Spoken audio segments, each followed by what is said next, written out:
চলে এসেছি বোনের বাসায়, বড় আপুর বাসায় বেড়াতে এসেছি। তো হ্যালো গাইজ, আসসালামু আলাইকুম। কেমন আছেন সবাই? আশা করি সবাই ভালো আছেন। আলহামদুলিল্লাহ, আমিও ভালো আছি।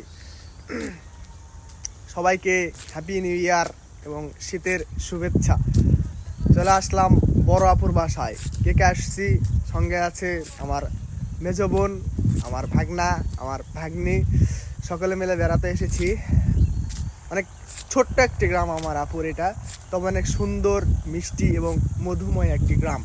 চতুর্দিকে বিল, যেদিকে তাকাবেন সরষা ক্ষেত। আমার পিছন দিকে এদিকে সকল শুধু সরষে, এই সাইডটাতে শুধু সরষে ভর্তি। তো অনেক সুন্দর, মিষ্টি এবং দূরে বিল অবস্থিত। আমরা এসেছি ঘুরতে, তো আপনাদের দেখাবো। এখানে বেশ কিছুদিন থাকবো, আপনারা দেখবেন, অনেক উপভোগ করবেন। আর গ্রামটি হচ্ছে নওগাঁ জেলার দুবলহাটি থানার প্রতাপদহ গ্রাম। অনেক সুন্দর একটি গ্রাম, যদিও এটা রাজবাড়ী এলাকা। আমাদের ওই পাশে রাজবাড়ী আছে দুবলহাটি থানার ওখানে। তো আপনাদেরকে নিয়ে যাব, ঘোরাবো, দেখাবো।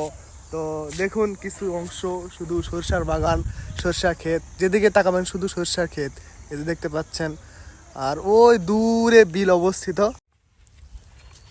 এখন খরার মৌসুম, যার কারণে পানি নেই। চতুর্দিকে সরষা লাগিয়ে রেখেছে, কিছুদিন পর ধান লাগাবে। তো বৃষ্টির মৌসুম যখন হয়, যখন বৃষ্টি হয়, বন্যা হয় এলাকাতে, তো এত সুন্দর লাগে দেখতে। বন্যার সময় বিল এলাকা, চতুর্দিকে পানি আর পানি, যেদিকে তাকাবেন শুধু সাদা পানি ছাড়া অন্য কিছু দেখতে পাবেন না। এই যে রাস্তার নিচ থেকে, এখান থেকে ধরে পানি শুরু হয়, পানি চলে যায় একবার, এগুলো সব সাদা হয়ে থাকে। তো এখন খরার মৌসুম, শসা বাগান দেখাবো। যখন বন্যার মৌসুম হবে, আপনাদেরকে বৃষ্টি দেখাবো, বন্যা দেখাবো, পানি দেখাবো। তো পাশে থাকবেন, সবাই লাইক করবেন, কমেন্ট করবেন। ধন্যবাদ সবাইকে। সবাইকে হ্যাপি নিউ ইয়ার আবারও।